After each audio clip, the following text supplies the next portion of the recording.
My job as a publicist, as a PR, is not only to make images but also to protect images at times. And the video was a showcase of how I was protecting brand Shilpa, because controversies are part and parcel of today's media. The publicist needs to spin a very strong web of protection in media. Otherwise, the media goes ahead to massacre brands and images the way it likes. And that is why a publicist needs to be very stern and strong when it comes to controversies, when it comes to handling it. At the same time, not offending any media person or not offending the sensibilities of the media, because media always has an egoistic attitude, because media goes with the thought that they have the power of pen. As you all know, we all get influenced by media write-ups and media articles and broadcast shows, as well as what we read on the internet. Most of the time we believe everything that is said or written in the media. And that is the reason why it holds a lot of power and it holds a lot of clout over us, and it holds a lot of, it basically shapes our thoughts and processes. It shapes society in general. And that is why media gets upper billing than other industries all over the world, because media shapes perceptions, media shapes our thoughts, and media shapes society in general. Let me start with asking you a little bit about what you all are doing, so that I get an idea about what line to toe when I talk to you about media. I have been told that you all are students of acting as well as filmmaking, am I right? So, can I know what exactly you all are learning in terms of acting? You learn acting nuances and all? Or what exactly do you learn in acting, and what exactly do you learn when you learn filmmaking or direction? I would like to grasp that. I normally go to address college students who are media professionals, as in who are doing BMM or BMS, as in studying media.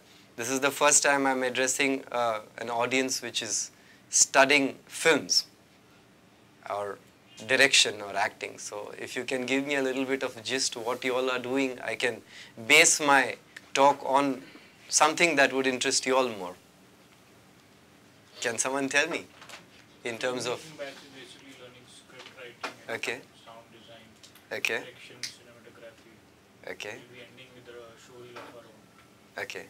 And that showreel would be circulated amongst producers. Right?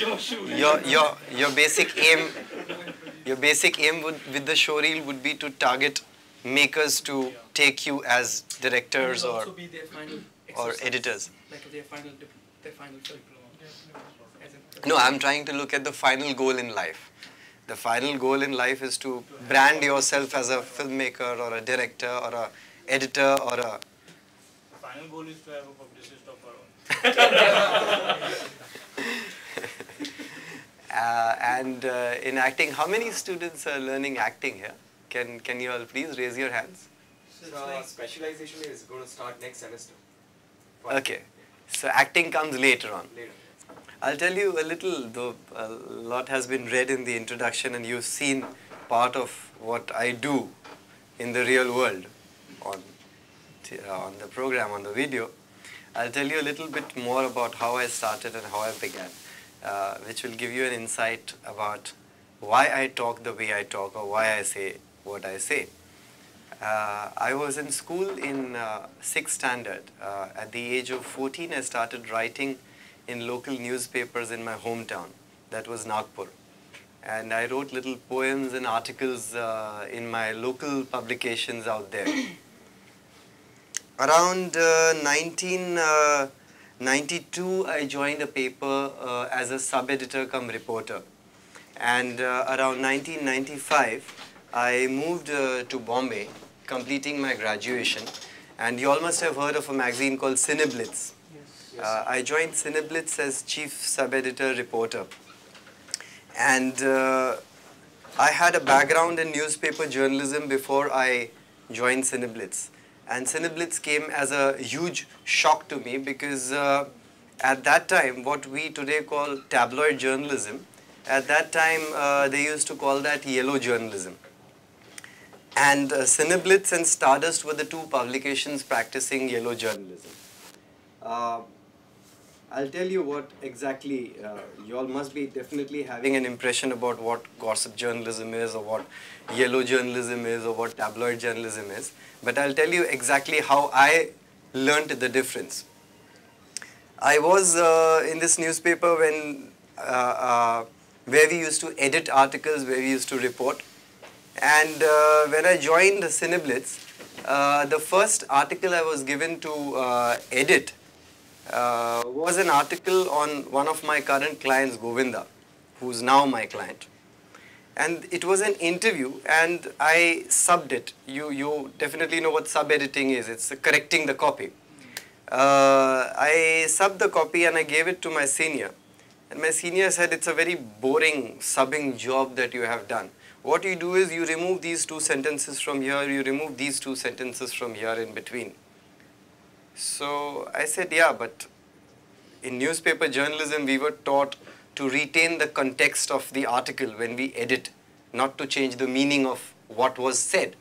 So I said, if you remove these two sentences and you remove these two sentences, the meaning of what the actor is trying to say changes. So my senior said, my dear, welcome to the world of yellow journalism.